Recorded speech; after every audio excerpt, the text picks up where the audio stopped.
What's going on, you guys? Welcome back to episode 7 of the Founders Corner. I'm your host, Trey Lansdell, and I am super excited for today's episode.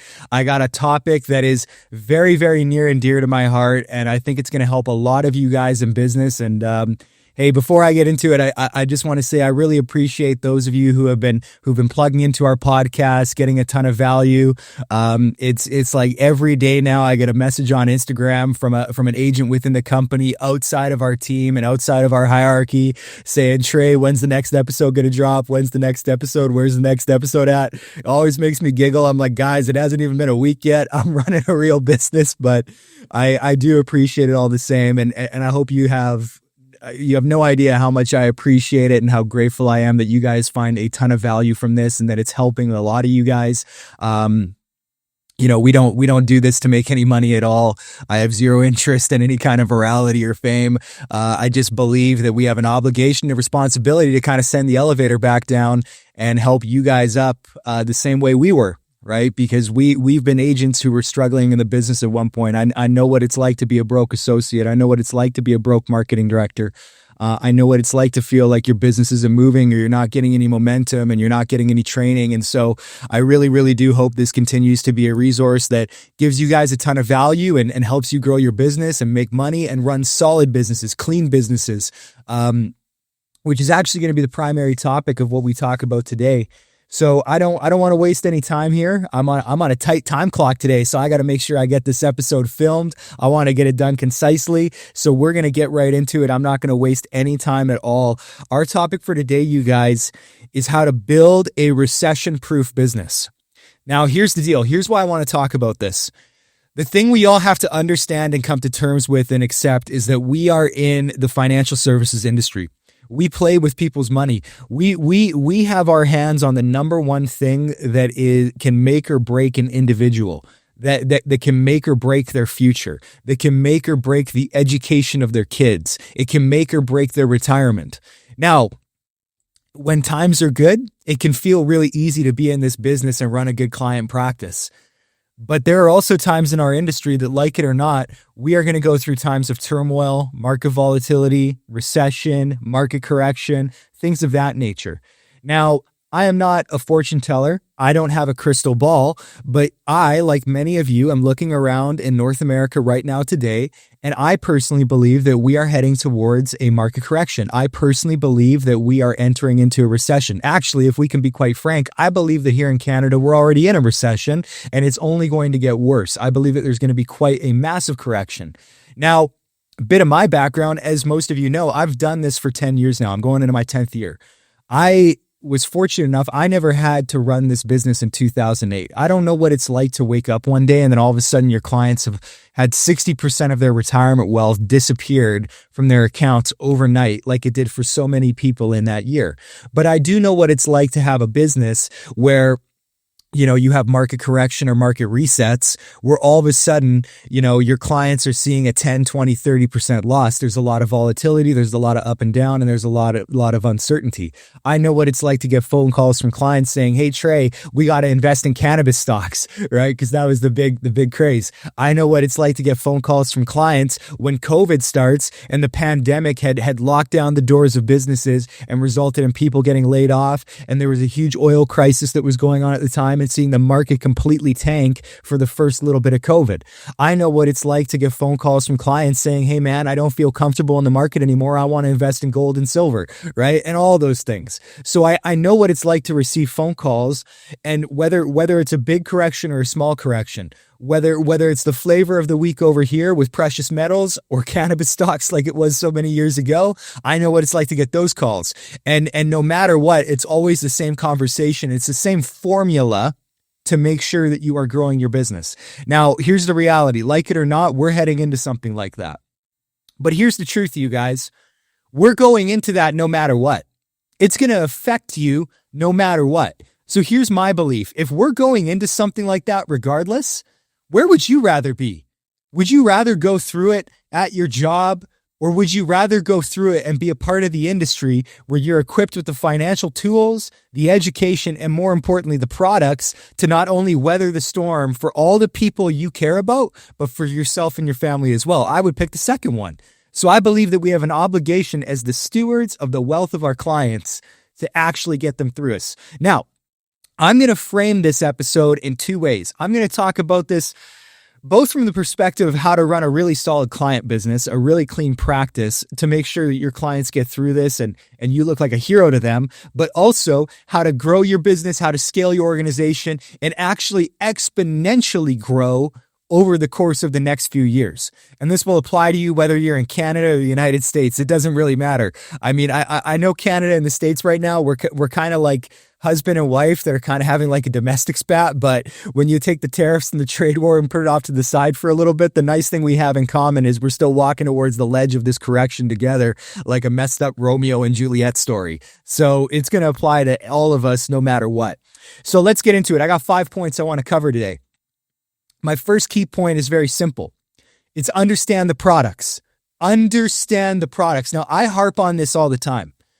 Now, I understand that my belief might be a little, I don't know if it's controversial or maybe it's a little bit different, but my belief is that one of the greatest limitations for people in this business is they come in and they just treat it like a recruit sell insurance deal. And I've said this all the time. And look, I get it. Look, here's the thing. I don't think it's a negative because you're still helping families. You're still growing your business. You're increasing your distribution. That's the model, right? Families are still getting coverage. They're still saving money. That's amazing. People are still getting helped. But when you have a product shelf as big as ours, I mean, in Canada, there's over 50 different companies we broker through. And in the States, there's hundreds. When you have a shelf as big as ours, and you limit yourself to one or two products and a singular or, a two-step approach, it's like having your hands on a Lamborghini and just driving it around the block of your neighborhood, doing like 30, 40 kilometers an hour, and then pulling back into your driveway and saying, hey, I drove a Lambo. It's like, yeah, I mean, technically, yeah, I guess you're right, but you didn't really drive a Lambo. You know what I mean? You didn't really drive it. Really driving the Lambo is taking that thing on the highway and seeing how fast you can get that thing to max out the speedometer, right? Don't actually do that. Well, if you have the opportunity to drive a Lambo, do it. Just don't tell anybody. Don't incriminate yourself. But so here's how I view it. I believe one of the greatest things that we can do is we can understand our product shelf for a variety of reasons. Number one is it increases your versatility when you're dealing with clients.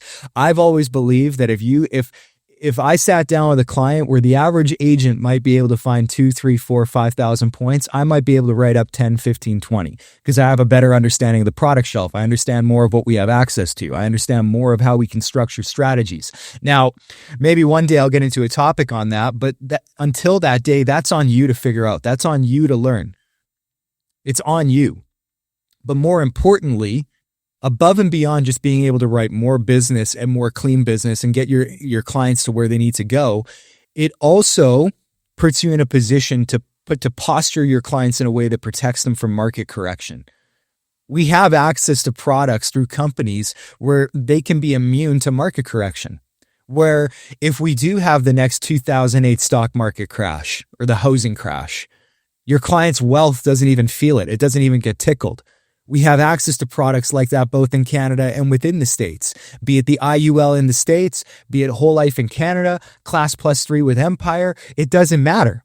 It doesn't matter. Those are just a handful that come off the top of my head. But do you understand how they work? And do you understand how to position them to clients so that they're put up in such a way that they can't be harmed by market correction? So do you understand the products? Here's the deal. It's always going to fall on you to learn, you guys. Even if no one teaches you, you still have to learn. You still have to know it, even if no one teaches you. So whether it's your team lead, your trainer, the agents around you, this podcast, a virtual training hub, webinars, it doesn't matter. You have to find a way to learn this material and learn how to actually conduct yourself in such a fashion to set your clients up in the best position for success. And so even if you have access to none of those things, if all those resources I told you are useless, at the very least, you still have to find a way to learn. And the way I learned was through actually talking to our reps, right? I didn't know how Whole Life worked at the time. In fact, I was one of the few people that started using Whole Life long before it became a thing within our hierarchy. I didn't know how Class Plus 3 or annuities worked or things like that. But you know what I did? I booked an hour with each of the reps and I said, hey, teach me how this product works. Teach me how that product works. Show me how I should use it. How should I position it? Where is this best for the client? What can it do for them? Right? You take the time to learn it because what it does is it increases your versatility and your efficacy as an advisor to best set up your clients. But more importantly, it makes you even more dangerous in the field because now you have an answer for everything. You have a solution for every problem that your clients will face, right? You know who I'm not getting phone calls from? My clients that have their wealth safely tucked away in tax sheltered investments that are market protected, right? They haven't called me. They're not worried about what's going on in the economy or with the markets. They're not stressed about that, right? Those guys don't call me, but it's because I put them in that position so they understand how protected their money actually is. So that's my first point. Number 2 is you need to underpromise and overdeliver. And I think that you should do this both from a client perspective and from a training perspective with your agents. So let's start with the client perspective. What I mean by underpromise and overdeliver, you guys, is you need to make sure that you are positioning your promise to your clients as one that isn't overwhelming, but more so underwhelming. Do I have clients with their investment portfolios that have averaged 61% over the last 2 years? Absolutely, I do. But am I going into my client meeting saying, hey, you know what, because Skippy over here got it, that means you're going to get a 61% return too? Absolutely freaking not. Do I tell them we should expect that? Do I tell them we should plan for that? Absolutely freaking not, right? I'm always under promising even what the average of those portfolios are. Hey, yeah, this portfolio has averaged 13.5% lifetime over decades. But you know what? We're going to say we're only going to get 8. We're only going to get 10. We're only going to get 12. Here's what it actually looks like if we get those 3. Let's run some conservative numbers. And even if we only get those, you still can retire. You still got the wealth. You still got money there. Here's what happens when you do it that way. You are setting your clients up to not have grossly high expectations so that when a market correction does happen, they're not looking at their investment returns going, why the hell am I only doing 2%? Why the hell am I down -4, -10, -6? Right? Trey told me his clients were getting 61%. Why am I in the negative? Why am I losing money? I don't ever want that conversation to happen. Ever. Ever. More importantly, I want to inoculate them against the early negatives. I want to prep them for the early negatives. So here's what I mean by that. You have to have honest conversations with your clients. Every single conversation I have with an investment client when I bring them on right now is I'm like, hey, listen, you need to understand that we're entering into a period where the markets are going to look a little volatile. And I frame it like this. I'm like, hey, I'm sure you can look around and you see it right now too, right? You see how the cost of living has shot up, right? The housing market is super inflated, right? Debt's higher than ever, right? I'm sure you would agree we're in a really weird time financially. We're in a really weird time economically within the market.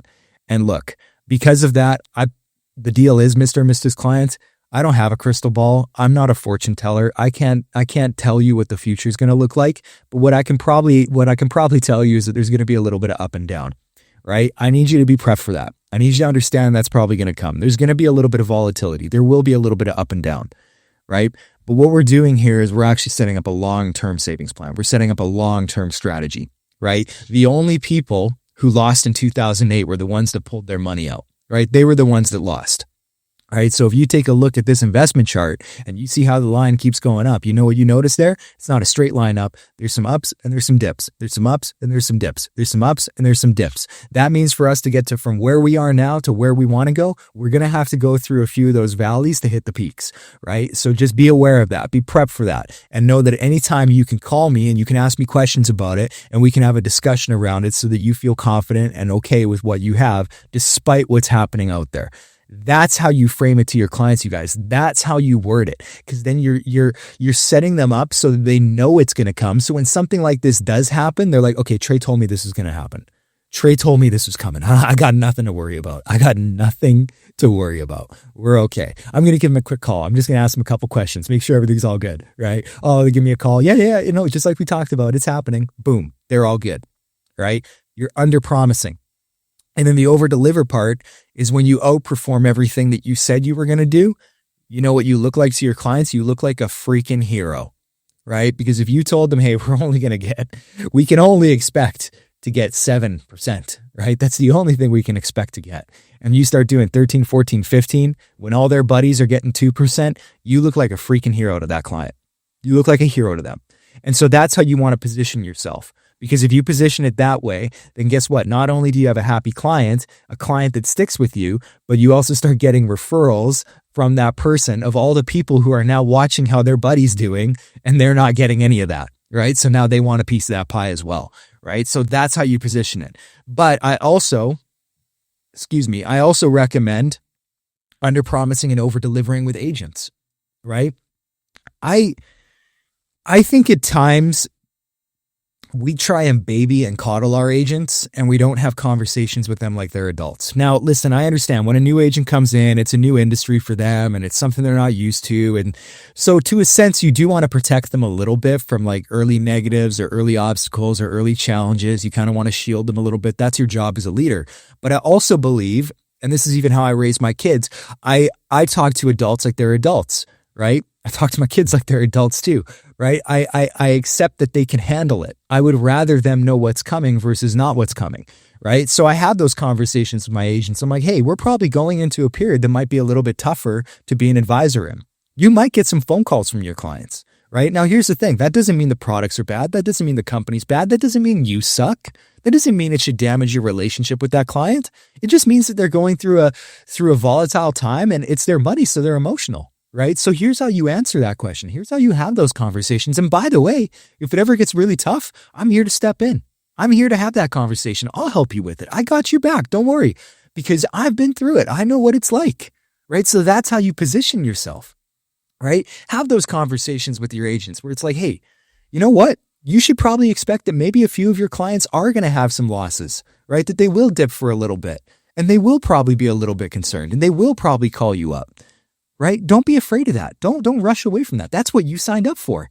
You signed up to be the guy. You signed up to be the confidant. You started up to be the person someone could come to because they trusted you with their financial future. So the worst thing you have to do is take a phone call. And I don't think that's very hard at all. Right? We need to reassess our understanding of hard. I talk about this all the time. I talked about it when I gave the same talk to my agents, when I trained my guys last night. I think we have to do a better job of reassessing what hard actually is, right? I've got agents in my team who, they used to be oil and gas, night shift, right? Working every night, never had a relationship with their kids or their family. They get home on the weekends, they sleep all day because they're so white from their job. That sounds hard, right? I got guys in my team in Manitoba who run, self-employed carpentry businesses on top of doing this, right? Imagine being outside of Manitoba in the dead of winter, -40, freaking grinding out contracts, trying to find new work in a slow season. That to me sounds hard. Taking a phone call from someone who trusts you and just answering their questions and putting them at ease, that is not hard. Let's reassess our understanding of hard. So that's our second point. The third point is the game is building relationships, again, from the agent and the client perspective. So let's talk with the client perspective. Here's the deal. We are not in the financial industry, you guys, right? Now, yes, we deal with financial products. Yes, we deal with money. We deal with insurance, investments, debt relief, mortgages, things of that nature, right? We deal with the areas of the financial industry. But I am not watching the blinking lights go up and down. I am not a CPA. Don't ask me to do your taxes. Right? My job at the end of the day is to have a rock solid understanding of the product, but more importantly, my job is to create relationships with my clients. I'm in the people industry, not the numbers industry. That's what financial services really is. You are in the people game, not the numbers game, which means you have to be able to build relationships with your clients. You want to know why? Because the relationship you build with the client is what ultimately keeps them when shit gets hard. The level of trust they have in you is what will retain that client when the markets go through a dip. They don't care how long you've been in the business. They don't care how many fancy letters you have beside your name. They don't care the trophies and the recognition you got at your last big event. They don't care about any of that. They care about two things. Number one, Are you a good person? And number two, do they trust that you have their best interests in mind? And if those two things are something they fundamentally believe, when they have that phone call with you, you will retain them because you're talking to them like a person. Treat people like they're people, and you'll retain the client. So build the relationship, right? Again, same thing. Building relationships comes from that under promising and over delivering by having real conversations with your clients. You're not trying to promise them the moon. You're having real conversations with the clients. Here's the good. Here's some of the negatives. Here's some things we can expect. Here's some things you'll like, some things you won't like. You give it to them up front. You give it to them straight. You don't give them any fluff. You talk to your clients like that. You build a level of trust with them because they know you're never going to bullshit them. And now when you do talk to them in those hard times, they trust the words that are coming out of your mouth.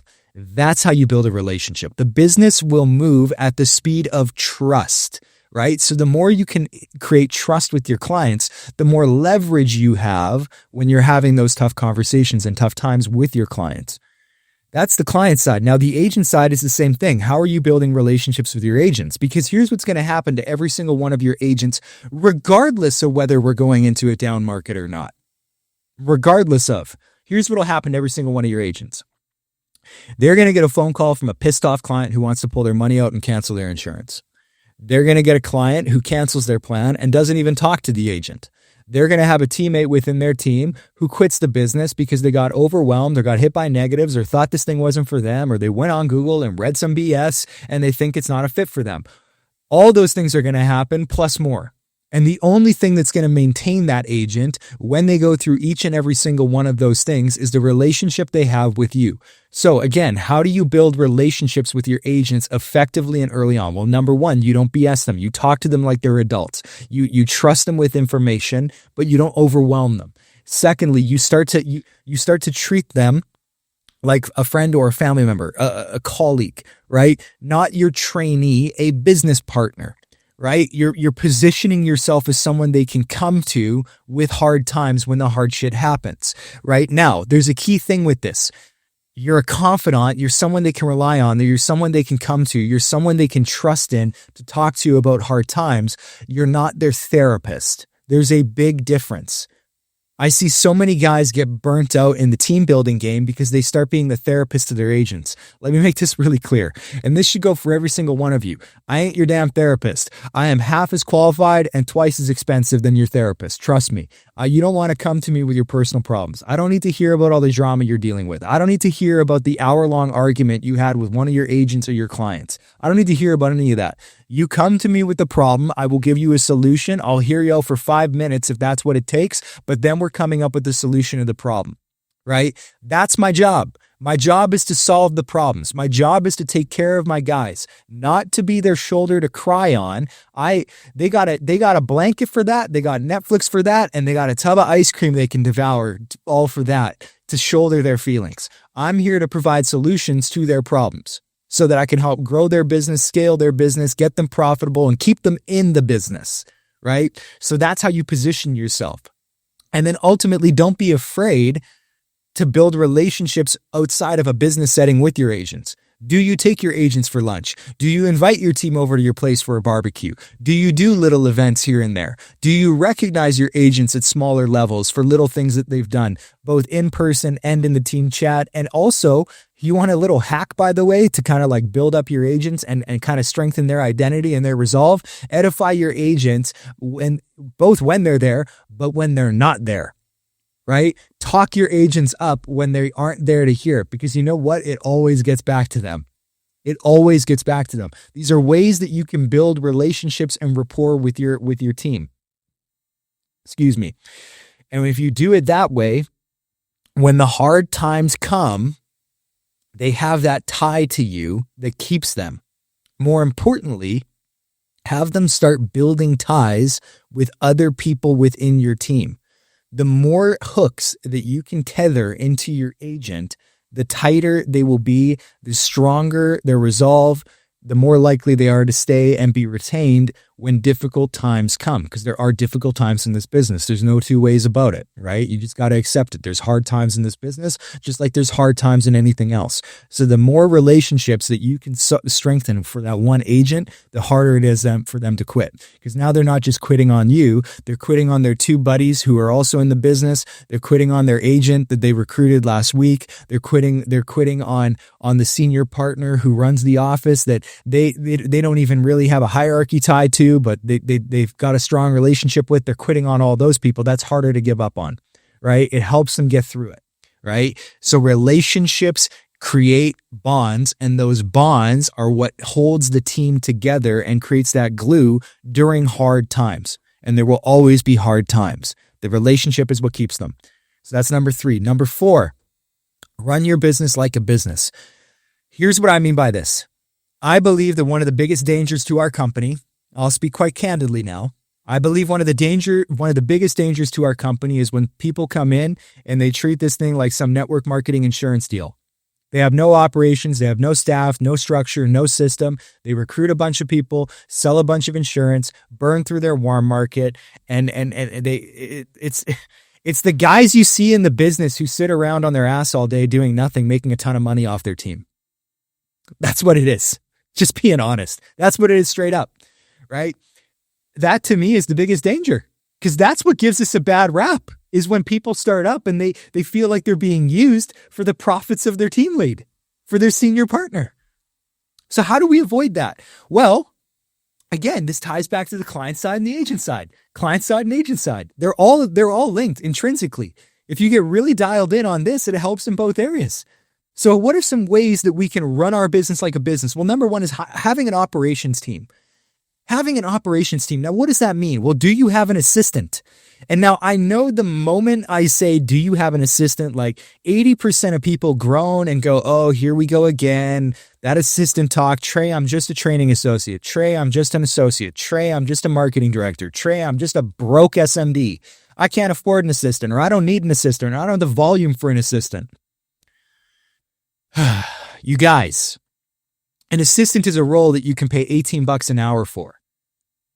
Your time is worth way more than $18 an hour, whether you're a training associate, marketing director, and certainly an SMD. Way more.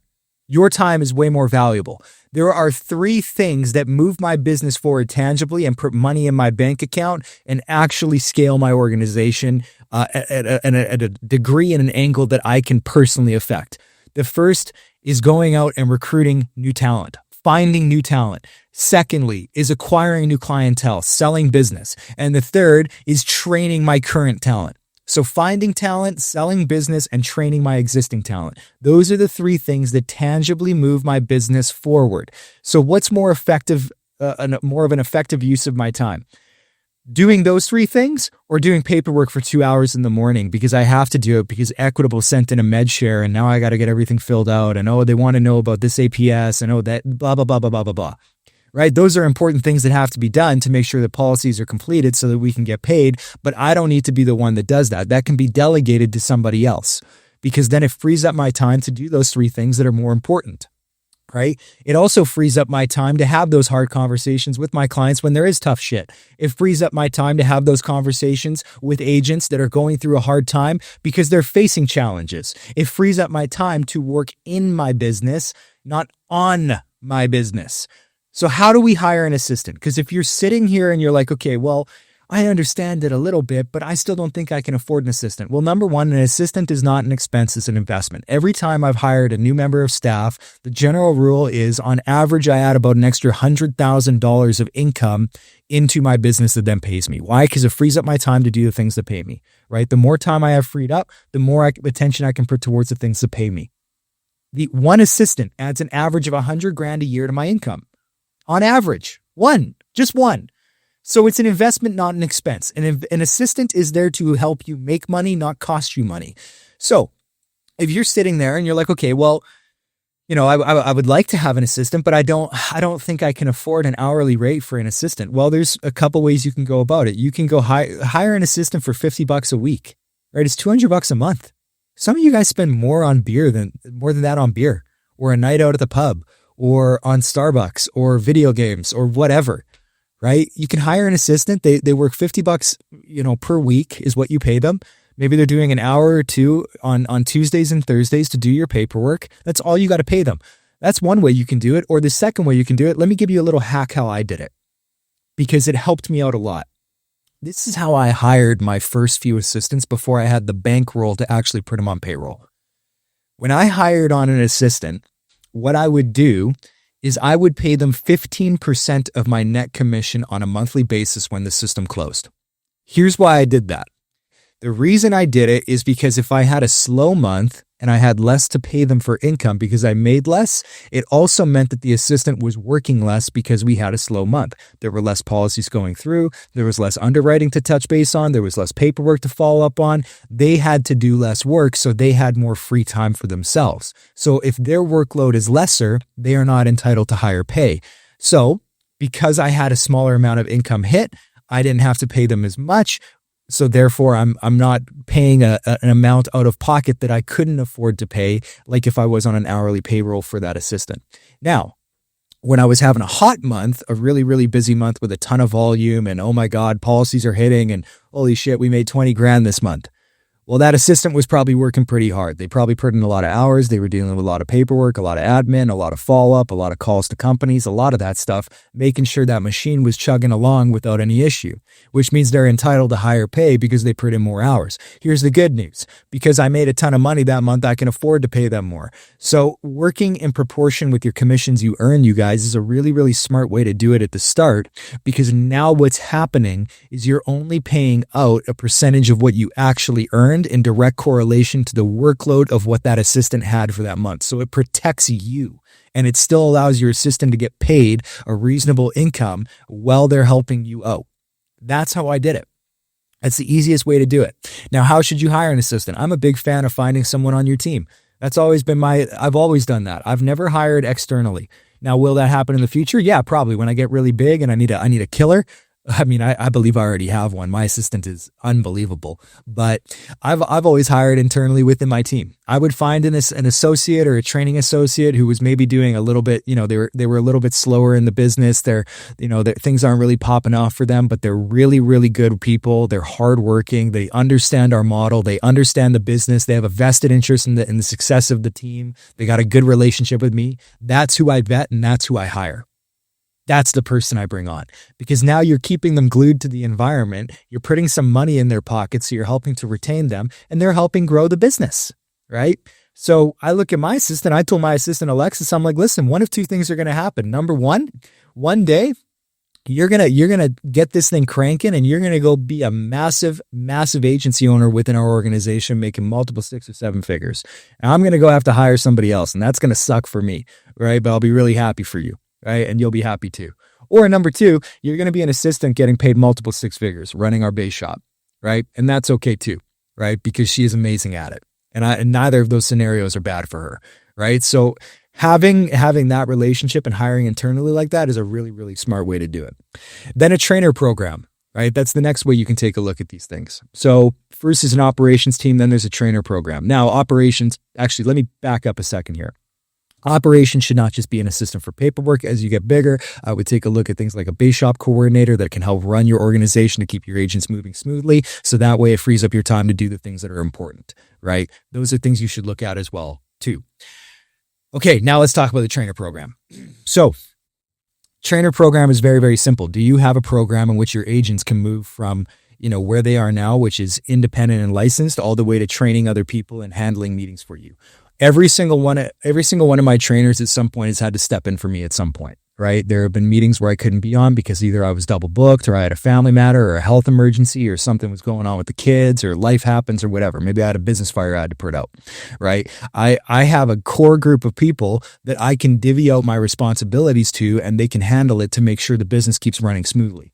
Right? This is important again, you guys, because the more people you have running alongside you, that work alongside you, that can do what you do, the more it frees up your time, A, to help your clients and deal with your clients, but B, to also help your agents and your teammates that are struggling, right? Because they're dealing with the stuff that you might not necessarily view as a high ticket item or a high priority item.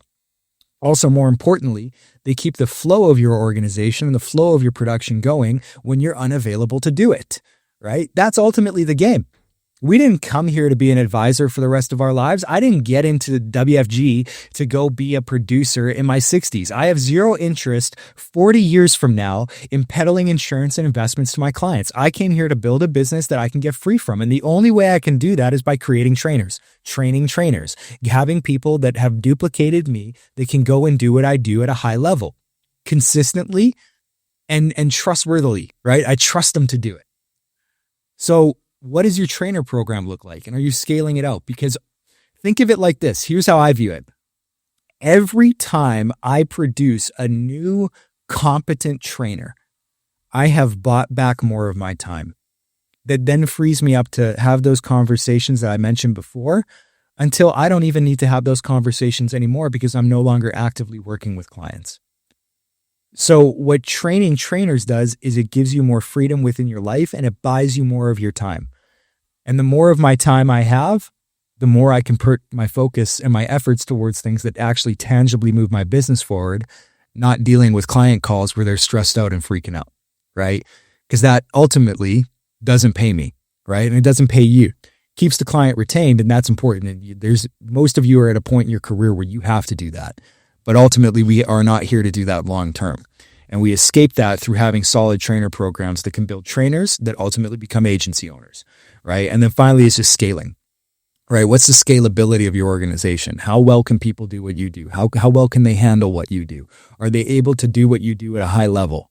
And if the answer to that question is no, then you need to take a very, very good look at how you train your agents because they need to know how to deal with these things as they come up. It's all coming for them at some point. Right? Do they understand the products? Do they understand how to have these difficult conversations with clients and teammates? Do they understand how to present in such a way that they're under-promising and over-delivering? Do they understand how to build solid relationships? And do they know how to scale and do the exact same things I just told you to do for yourself? Right? Okay. Whew. Got a little fired up with that one. Number 5, treat the hard times as opportunity. Here's what I mean by this. So there's 3 areas I want to touch on with this, treating the hard times as opportunity. So there's a couple spots. So, the first is client reviews. So now this is not just like how to retain business, but also how to like grow your business and find profitability in a time period that might be tough. Now, here's the good news, you guys. Here's the good news. You need to understand and wrap your head around the fact that you are in one of the few industries and one of the few businesses that are completely recession-proof. Completely recession-proof. Man, When 2008 happened, we found our best people. The company grew like never before. When COVID happened, we found our best people yet again. The company grew like never before. Our production didn't double. It like tripled and quadrupled. You're in an industry that's recession-proof. You're in a business where you know that no matter what's happening in the world, you are going to be able to run a business and earn an income and put food on the table and look after your kids. And there's not a lot of people that can say that. I have buddies that are in the real estate world. I feel for my friends in the real estate game. It's hard being in real estate. You want to know why? Because it's all commodity. It's all commodity, which means when it's in a commodities-based industry, people only buy when they have money. And right now, people don't have a lot of money, so the real estate game can be pretty tough. Right? I got buddies that are in the car sales game. Well, guess what? For a time period there, all the guys in car sales were getting laid off left, right, and center because they didn't have inventory to sell. And if they weren't selling anything, they didn't need to have the sales guys on payroll because it's commodities based, because people are only buying when they have money. In our industry, people are buying insurance and investments if they have money and they're putting more in. But when they don't have money, guess what? When they're stressed out financially and worried about the markets, guess what they do more of? They put more focus on their finances, more focus on their savings, more focus on dealing with their debt, more focus on making sure that there's proper insurance in place to protect their family. You grow either way. Either way, you grow. So view it as an opportunity. You're in a blessed position. You're fortunate enough to be in an industry and a company where you will ultimately grow during hard times and periods of difficulty. And that isn't something that we should be excited about because behind all of that is a family who really needs your help and a bunch of people that are struggling. And it's your obligation to help them. And a lot of that comes from the first 4 points that we talked about. Now, as we help them, we want to make sure we're helping ourselves and growing our business and scaling our organization and making a ton of money and taking care of our families. So how can we do that? Well, first area is client reviews. Here's the thing with client reviews, you guys. In times like this, you have the easiest excuse to get back in front of your clients. You don't have to wait the 6 months to a year to book a client review right now. All you have to do is call up your friend or call up your client, call them up and be like, hey, Billy, Trey Lansdale calling here. Hey, listen, I know we put your plan in place not too long ago, but just with everything that's happening right now within the markets and in the economy, I know there's a ton of tariffs out there. There's, we're in a little bit of a domestic spat with our southern neighbor. There's a lot of up and down right now. There's a lot of volatility. And I just think it's best what I've been doing with all my clients and what I'd like to do with you. I want to get back in front of you, see if we can have a quick 20 to 30 minute sit down. I want to review your plan in full again and make sure it still makes sense based on everything that's happening. I'm sure it does, but I just want to make sure we have that second set of eyes on it. I'm sure you agree it's not a bad thing to do, right? Almost every single time your client's going to book in with you and sit down, right? Almost every single time. You'll have the one offer. They're like, no, man, I feel like I'm good. I think you did a great job. I think we're okay. Don't worry about it. I don't have to, we're all good. Here's why you want to book these client reviews. Number one, you're going to find business that you missed. Every single time you find business that you missed. And by the way, I would make that client review call if it was a client I took on 6 years ago, 6 months ago, 6 weeks ago, 6 days ago. Doesn't matter. Right? Maybe 6 days is a bit of a stretch, but you get what I'm saying. It doesn't matter if it was 2 weeks ago, a month ago, 2 months ago, 3 months ago, a year ago. You should be having these conversations no matter what. It's the easiest excuse to get back in front of your clients. Now, you will always find business in our client review that you missed. You might think that you did everything perfectly from top to bottom. You probably missed something, right? You probably missed disability insurance. You probably missed some investments. You probably missed putting a thing in place, right? Hell, they might not have even told you everything about their investments the first time. You would be shocked how many of your clients, you guys, do not tell you everything about what they have for investments and savings on the first meeting. You want to know why? Because a lot of people have burned and they're waiting to see how you do. You will be shocked how many people don't tell you everything on the first meeting and still get a plan from you. And how many times you go and do a review, you build up that trust level and they're like, hey, by the way, I got like $250,000 in an RSP that I think maybe we should move as well too, right? You'd be shocked how often that happens. It's insane how often that happens. So you always find more business, but also what it gives you the opportunity to do is it gives you the opportunity to ask for referrals, right? Hey, Billy, I'm sure you would agree. The plan we put in place for you, it's working really, really well. I don't see too much of a need to change here, but here's the deal. Right? With everything that's happening, I still want to take on a ton of clients. We have a goal within our team this year to help 100 families. We're on pace to do it, but I want to make sure that we get to it sooner rather than later, right? I don't want to limp over that finish line. I want to make sure I blow past it. And so what I'd like to do, Billy, I'm just asking very curiously, do you know of any people, like some friends or family members, maybe like 3, 4, 5 guys who maybe they've been stressed as well too, complaining about the markets, they're worried about their money, that maybe I could get in front of them, educate them a little bit, and possibly help out the way I helped you. Anybody come to mind? Right? It's a very easy ask for referrals in that moment. And what I find a lot of agents in our company are really weak at is they're super weak at asking for referrals. Most agents don't ask for them, and the few that do kind of suck at it. And then there's a little 1 or 2% in there that do it, and they do it really, really well. And those are probably the guys that are smoking you when it comes to production, right? Those are the guys. So that's how you structure a client review. It increases your production. It increases your relationship with the client. It increases your volume because you have referrals to people that you can reach out to. Second point with this is it increases your recruiting. I'll tie this into the client review for a little bit. One of the best ways to recruit people is to recruit existing clients. And one of the easiest ways to recruit them is on a follow-up review or follow-up info gather, where now you're having that conversation with them where they're like, yeah, I am a little bit worried about money. Yeah, I am a little bit worried that I'm not going to have enough for savings. I am a little bit stressed about my job security. Well, hey, man, you've seen what I do for you now. I'm sure you agree. We do really good things for people. We got you all taken care of, and we got a great relationship.